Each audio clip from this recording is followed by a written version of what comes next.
Hello, this is Christina of Red Soul. Thanks for tuning into this video. The reason, well, I'm dressed a little bit more formal than usual. I had a Zoom call earlier, and I have one later on this evening, observing a class in Florida.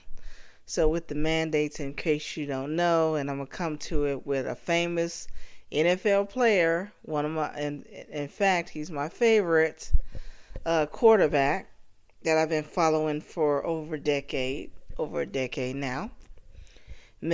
Probably like 15 years or so, when he was first a rookie and he won his Super Bowl. Okay, from San Francisco, rejected, grew up a San Francisco fan, was rejected by that team as well as among many others, and a lot of colleges rejected him as well. So, enough of the trivia hints.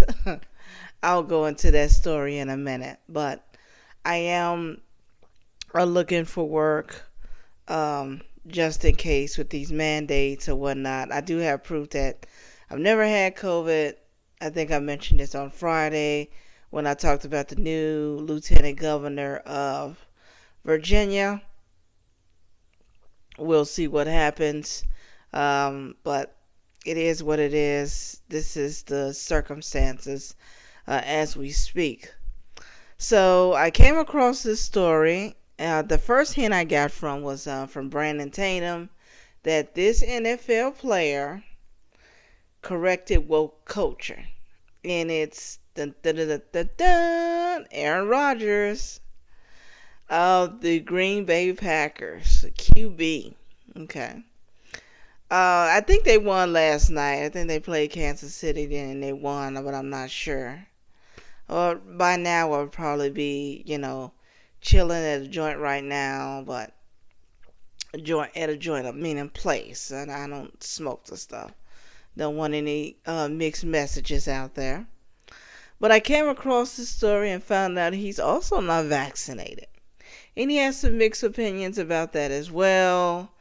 A few quotes. I'm only going to read a couple of stories. If you really want to hear about the full story, I'm going to do my podcast probably either sometime tonight or tomorrow morning for the next new air of news talk this Saturday.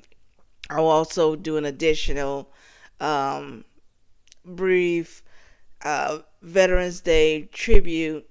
I may do one here as well, either tomorrow or Thursday. But I think I'm only gonna do 3 videos this week. If I'm energized enough, maybe 4. I don't know. But yeah, this is his quote. He said, "I realize I'm in the crosshairs of the woke mob now." And he speaks 2 days after testing positive for COVID, being dragged through the mud for misleading the public on his vaccination status. I don't know the full story of that, so you have to research that yourselves. Green Bay Packers quarterback Aaron Rodgers went on record to tell his side of the story. Okay, and this was his quote that I read in the title. Okay, it continues. "So before my final nail gets put in a cancel culture casket, I think I'd like to set the record straight on so many blatant lies that are out there about myself right now." Okay. And then, back in time, he was asked about something to deal with the immunized, and then this was his response. This was before his game against the Chiefs. Quote, "First of all, I didn't lie in the initial press conference. During that time, it was a witch hunt that was going on across the league where everybody in the media was so concerned about who was vaccinated and who wasn't.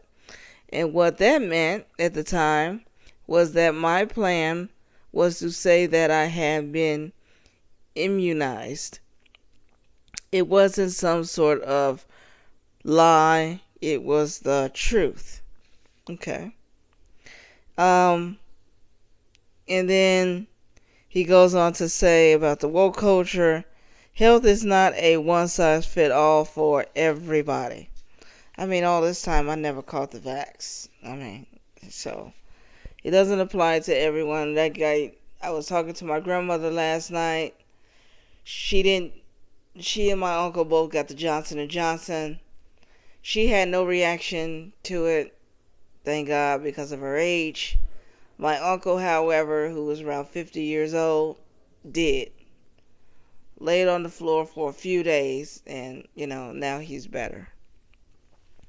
And I'm also starting to believe him about these banks, because his money disappeared, and little by this will be the third pay period. My money is slowly disappearing, not knowing where it's heading. I mean, the only thing who's really able to withdraw from my account are my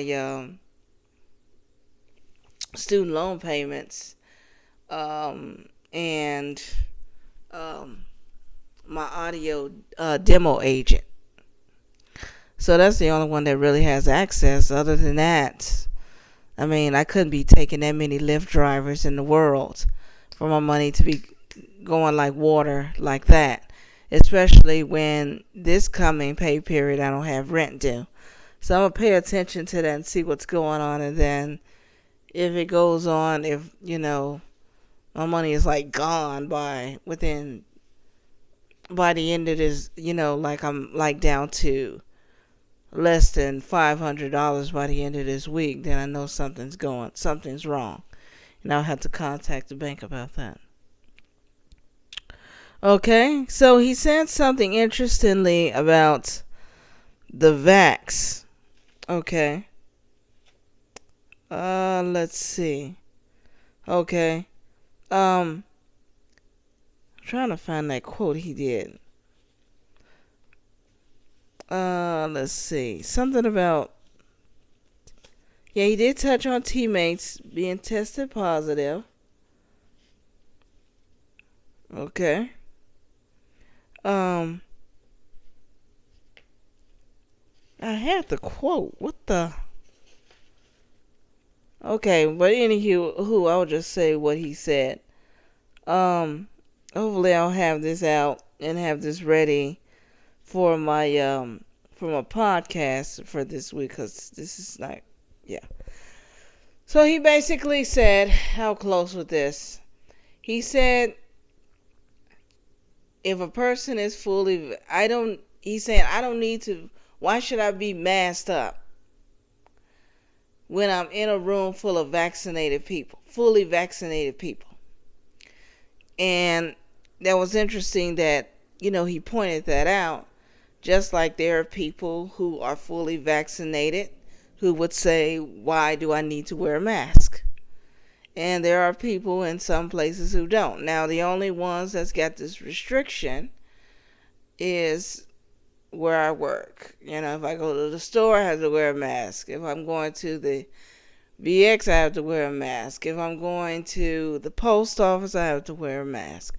If I'm going to the library, I have to wear a mask. So this is all on base, by the way. This doesn't apply everywhere, not even in restaurants.